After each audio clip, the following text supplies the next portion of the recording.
Hello friends, welcome back to my channel. இன்றைக்கி என்ன பார்க்க போகிறீங்கன்னா, எங்கள் ஊர் ஸ்டைல் கருவாட்டு குழம்பு. அதுக்கு தேவையான காய்கறிகள் தான் நீங்கள் இப்போ பார்க்குறீங்க. முருங்கைக்காய், கொத்தவரங்காய், முள்ளங்கி, கத்திரிக்காய். அது ஒரு பக்கம் வாஷ் பண்ணி எடுத்து வச்சுட்டு முட்டை வேக வைக்கிறேன்.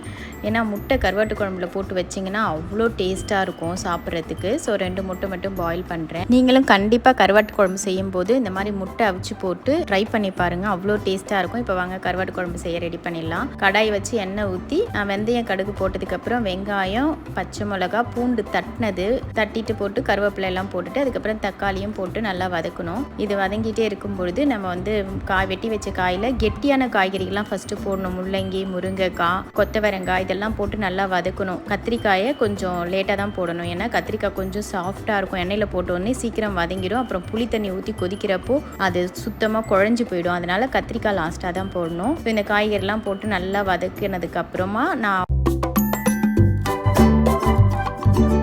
ஒரு பேஸ்ட் ஒன்று அரைச்சி வச்சுருக்கேன். அந்த பேஸ்ட் என்னென்னா வெங்காயம், தக்காளி, பூண்டு, பச்சை மிளகா, காஞ்ச மிளகா, மிளகு இது எல்லாத்தையும் போட்டு நல்லா ஒரு நைஸ் பேஸ்ட்டாக இருக்கணும். அந்த பேஸ்ட்டை இந்த ஸ்டேஜில் ஆட் பண்ணி நல்லா வதக்கணும். அது கூடவே கொஞ்சம் அந்த ஜாரில் தண்ணி ஊற்றி கலக்கி ஊற்றி அது நல்லா அந்த பேஸ்ட் அந்த காய்கறிகளை கூட நல்லா மிக்ஸ் ஆகிற மாதிரி நல்லா வதக்கணும்.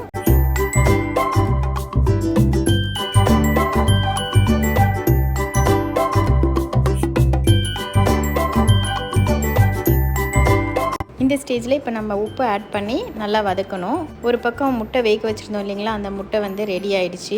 ஆட்டோமேட்டிக்காக ஆஃப் ஆனதுக்கப்புறம் அதை எடுத்து நம்ம கூல் டவுன் போன தண்ணியில் போட்டுட்டு இப்போ குழம்புக்கு தேவையான மஞ்சத்தூள், மிளகாத்தூள் எல்லாத்தையும் போட்டு நல்லா காய்கறிகளை கூட மிக்ஸ் ஆகிற மாதிரி நல்லா வதக்கணும்.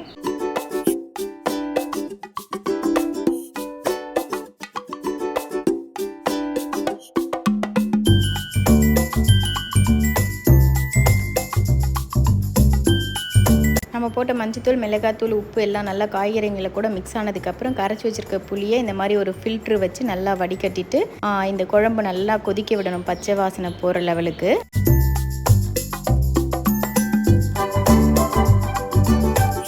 இப்போ நல்லா குழம்பு கொதித்து பச்சை வாசனை போனதுக்கப்புறம் க்ளீன் பண்ணி வச்சுருக்க கருவாடு எடுத்து அதில் மிக்ஸ் பண்ணி கருவாடு போட்டதுக்கப்புறம் ரொம்ப நேரம் கொதிக்க வைக்கக்கூடாது. கருவாடு போட்ட கையோட நம்ம முட்டை அவிச்சு வச்சுருக்கோம் இல்லைங்களா, அந்த முட்டையை நல்லா உரிச்சிட்டு ஒரு கோடு போட்டு இந்த குழம்புல போட்டு ஒரு கொதி விட்டுட்டு நல்லா மூடி வச்சிட்டோன்னா கருவாட்டு குழம்பு ரெடி. நல்லா சூடாக சாதம் வடித்து இந்த கருவாட்டு குழம்பு போட்டு சாப்பிட்டோன்னா டேஸ்ட்டு அப்படி தான் இருக்கும். நீங்களும் ட்ரை பண்ணி பார்த்துட்டு உங்களுக்கு எப்படி டேஸ்ட் இருந்ததுன்னு மறக்காமல் கமெண்ட் பண்ணுங்கள். இந்த வீடியோ உங்களுக்கு பிடிச்சிருந்தா லைக் பண்ணுங்கள், ஷேர் பண்ணுங்கள், நம்ம சேனலை சப்ஸ்கிரைப் பண்ணுங்கள். தேங்க்ஸ் ஃபார் வாட்சிங். Be happy. நல்லதே நடக்கும்.